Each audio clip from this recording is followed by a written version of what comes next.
起飛後118秒，1、2級分離。飛行控制中心的播報聲剛落，觀禮席第二排的藍箭航天工程師李磊悄悄摸了摸口袋裡的降壓藥。2025年12月3日的酒泉朱雀3號的發射進度比預定快了3秒。這枚中國首次嘗試1級垂直回收的商業火箭，已經順利把載荷送向近地軌道，但李磊和身邊同事都沒鬆氣，所有人的目光都轉向了另一側屏幕，500公里外的武威民勤回收場，那枚1級艦體正以5倍音速俯衝而來。大家好，歡迎來到星球熱點，國家大事從不缺席，輿論場中抽絲剝繭，聚焦獨家中國資訊。點讚、訂閱、加小鈴鐺，帶你用不一樣的視角讀懂中國故事。2025年12月3日中午12點01分，西北戈壁的風突然停了，數萬雙緊盯屏幕的眼睛裡，那枚76.6米高的不鏽鋼火箭拖着藍色烈焰騰空而起，直刺蒼穹的瞬間，酒泉衛星發射中心商業航天創新試驗區的觀禮席上，有人忍不住攥緊拳頭喊出了聲。這是藍箭航天自主研制的朱雀3號首飛，更是中國首枚面向軌道發射、同步驗證1級垂直回收的可重複使用液體火箭。對中國商業航天而言，這不是一次普通的發射，而是向可重複使用時代發起的正面衝鋒。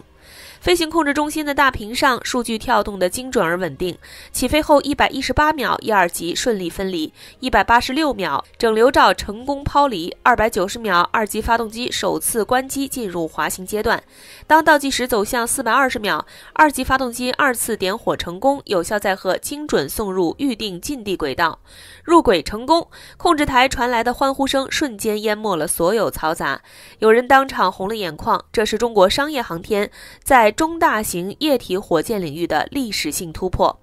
但所有人的喜悅都帶着一絲緊繃，因為真正的硬仗才剛剛開始。1級火箭回收，屏幕畫面切換到500公里外的甘肅武威民勤回收場，那枚完成推助任務的艦體正以數倍音速從太空邊緣俯衝而下，像一顆精準制導的金屬流星。姿態穩定，山格舵展開正常，反推發動機點火準備，控制中心的指令聲清晰有力。就在艦體距離地面僅剩數百米時，5台反推發動機如期點火，尾焰噴向地面，揚起陣陣沙塵。艦體速度肉眼可見的下降，觀禮席上有人已經舉起手機準備記錄歷史，可下一秒意外發生了。發動機尾焰中突然竄出一場火光，原本穩定的艦體已經輕微晃動，緊接着火光包裹了艦體底部。屏幕前的人們瞬間屏住呼吸，看着那枚一度無限接近成功的火箭重重砸在回收場屏邊緣，激起衝天煙塵。觀禮席的歡呼聲戛然而止，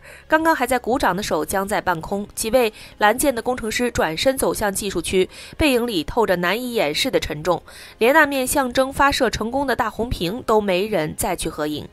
官方通報很快發布，火箭1級回收驗證過程中發生異常燃燒，為實現在回收場屏的軟着陸，回收試驗失敗，具體原因正在進一步分析排查。消息一出，網絡上瞬間分成兩派，有人惋惜就差最後一步，也有人拋出尖刻嘲諷，民企就是不行，花了那麼多錢就放個煙花，是不是為了融資故意炒作？可在真正的航天人眼裡，這場入軌成功、回收未遂的任務早已超越了簡單的成功或失敗的定義。一位從業20年的航天工程師在朋友圈寫道：“別只看那最後一摔，你們沒看到他以米級精度返回着陸場，沒看到極端環境下 GNC 系統的完美表現，這不是失敗，是中國商業航天邁過門檻的證明。”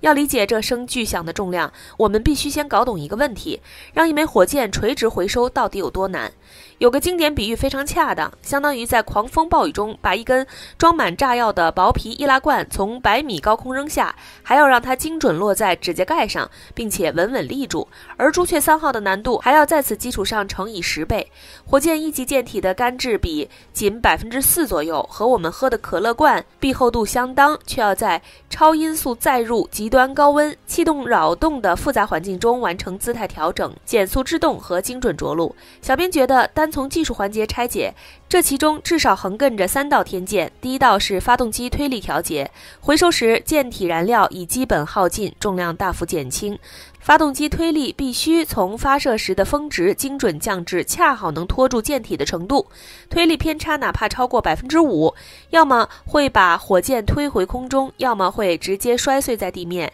第二道是姿態控制，載入過程中液態燃料的晃動、高空強風的干擾都可能讓艦體失穩，這要求控制系統在毫秒級內完成感知、計算和指令輸出。山格舵和發動機噴管同步響應。第三道則是發動機重複點火，高速下落中重啟發動機，相當於讓零部件承受數倍於發射時的過載。任何一個管路、閥門的瑕疵都可能導致點火失效。更值得注意的是，朱雀3號並非小型驗證艦，而是實打實的主力型號。全艦採用不鏽鋼艦體，1級並聯9台自研天闕 12B 液氧甲烷發動機，起飛推力超750噸。近地軌道運力達21.3噸，完全是為國家衛星、互聯網星座大規模組網需求設計的實戰裝備。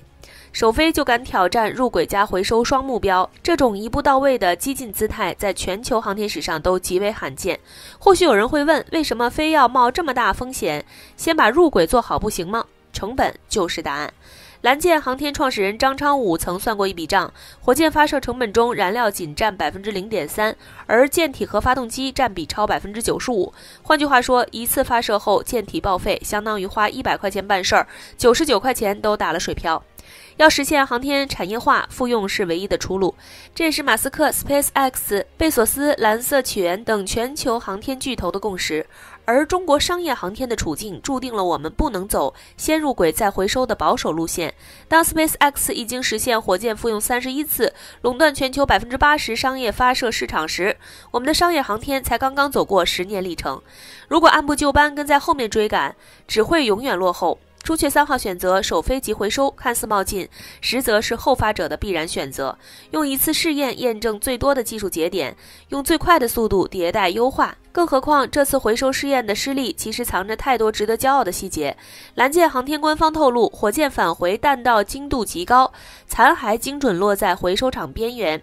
橫向偏差極小，這意味着朱雀3號的導航、制導與控制系統 GNC 在極端環境下表現穩定，核心技術路線完全正確。回收失敗大概率是動力系統末端可靠性問題，而非整體設計失誤。要知道 SpaceX 當年為了攻克回收技術，付出了遠比這慘烈的代價。2010年獵鷹9號首次入軌成功，但直到2015年才啟動回收試驗。當年1月第一次嘗試海上回收，火箭掉在駁船上爆炸；2月第二次嘗試直接掉進海裡；4月第三次，雖然着陸在甲板上，卻因橫向速度過大傾覆爆炸；6月更慘烈，發射階段就高空解體，連貨運飛船都毀了。直到2015年12月22日，第8次回收嘗試才終於實現陸地軟着陸。這些經歷都在證明，火箭回收從來不是一蹴而就的神話，而是在一次次爆炸和墜落中迭代出來的工程奇蹟。馬斯克曾說，如果事情不夠失敗，說明創新還不夠。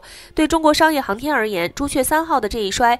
出的是最寶貴的真實飛行數據，摔出的是技術路線的可行性驗證，更摔出了敢於直面差距的勇氣。可能有人會疑惑，中國航天國家隊已經能把人送上空間站，把探測器送上火星，為什麼還要讓民營企業湊熱鬧？小編覺得，航天科工等國家隊的使命是攻克尖端科技，完成國家任務，追求的是100%的成功率，這注定了其成本居高不下。一枚宇航级芯片售價可達幾十萬元，一個航天級連接器要幾千上萬元，這種航天級的可靠性，對低軌星座大模型組網來說堪稱奢侈品。用長征火箭發射衛星，好比用勞斯萊斯運磚頭，根本無法支撐商業化運營。而民營企業的優勢恰恰是打破這種高成本循環，他們敢於用幾十塊錢的車規級芯片替代昂貴的宇航級芯片，通過算法冗餘保證安全，敢於用 3D 打印技術制造發動機零部件，大幅縮短生產周期，敢於嘗試不鏽鋼艦體這種非主流材料，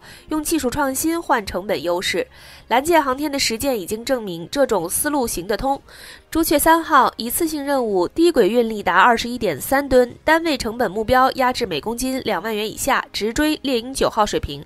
更重要的是，民營航天正在帶動一個全新的產業生態，從長三角的碳纖維儲箱製造商到珠三角的3D 打印企業，從航電芯片研發公司到測控軟件服務商，一個獨立於傳統體制外的民間航天工業體系正在成型。一旦這個體系成熟，不僅能支撐低軌星座組網、商業貨運等體力活，更能反哺國家隊，讓尖端探索走得更遠。當然，我們也不能忘記，這群民營航天人裡有多少是放棄了互聯網大廠的高薪、金融行業的快錢，選擇去戈壁灘啃最硬的骨頭。這些人才是中國商業航天最寶貴的財富。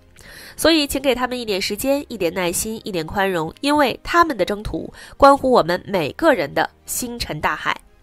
好了，今天的內容到這裡就結束了。如果你喜歡小編的影片，還請大家多多點讚轉發，讓更多的人一起見證中國進步。關注我的頻道，這樣既能回顧往期視頻，又不會錯過之後的精彩內容。那我們下期節目不見不散。